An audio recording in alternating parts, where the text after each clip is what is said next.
ইউনূস আলাইহিস সালাম দোয়া করলেন, লা ইলাহা ইল্লা আনতা সুবহানাকা ইন্নী কুনতু মিনাল যালিমিন। এই দোয়াটা পড়েন আপনারা কখন?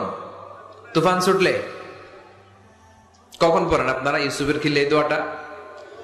আমাদের এলাকায় গ্রাম বাংলায় আমরা দেখছি তুফান ছুটলে পড়ে। বজ্রপাত, বজ্রপাতরে কি বলেন আপনারা? ঠাড়া। শুধু বজ্রপাত না, এটা বিপদে পড়ার দোয়া। এটা কিসে পড়ার দোয়া? রাস্তায় বিপদে পড়েছেন এই দোয়া পড়েন, অফিসে বিপদে পড়েছেন এই দোয়া পড়েন, ঘরের ভেতরে বিপদে পড়েছেন এই দোয়া পড়েন। মাছের পেট থেকে এই দোয়া পড়ার কারণে সাইয়েদনা ইউনূস আলাইহিস সালামকে বিপদ থেকে রক্ষা করেছে কে? এটা মুসিবতে পড়ার দোয়া। মুসিবতে পড়লেই আমরা এই দোয়া পড়বো, মনে থাকবে? 1971 সালে পাক হানাদার বাহিনী, আমরা তো দেখি নাই, শুনেছি, কালেমা জিজ্ঞেস করতো সবাইকে। শুনছেন এই ঘটনা? বলতো কালেমা বল, যদি বলতে পারতো ছেড়ে দিত। যেহেতু পাকিরা ছিল মুসলমান, হিন্দু ভাইদেরকে ওরা শুট করতো, হিন্দু টের পাইলে গুলি। তো এক বাঙালি মুসলমানকে ধরে পাকিস্তানি মিলিটারি জিজ্ঞেস করতেছে, কালেমা বল, মুসলমান নাকি হিন্দু? কয় আমি মুসলমান। কয় তাহলে কালেমা বল, সালে কালেমা বাতা।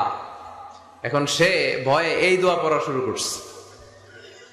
সে পড়তে শুরু করছে, লা ইলাহা ইল্লা আনতা সুবহানাকা ইন্নী কুনতু মিনাজ জালিমিন। পাকিস্তানি কয় সালে ये तो मुसीबत का कलिमा है।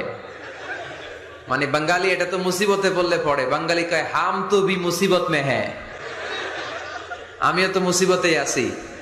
তুমি বন্দুক মাথার মধ্যে ধরে আমার কালিমা জিজ্ঞেস করতেছো, আমার কি আর হুশ জ্ঞান আছে? আমি কি পড়তেছি আমি নিজেই জানি না।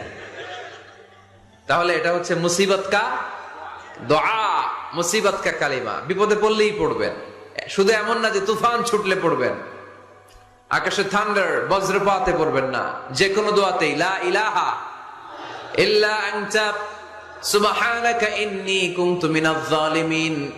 লা ইলাহা, কোনো মাবুদ নাই, ইলাহা নাই, ইল্লা আনতা, আল্লাহ তুমি ছাড়া কোনো উপাস্য নাই, সুবহানাক, তুমি পবিত্র, ইন্নী কুনতু মিনাজ জালিমিন, আমি জালিমদের অন্তর্ভুক্ত। ঠিক কি না? এজন্য আল্লাহ বলেন, আমার কাছে চাও, চাওয়ার মতো চাইলে আমি সব দিয়ে দিতে পারি। কেউ ফিরে না খালি হাতে, আল্লাহরে তোর দরবারেতে। সবাই পড়েন, কেউ ফিরে না। এই কথাটা 100% ঠিক না?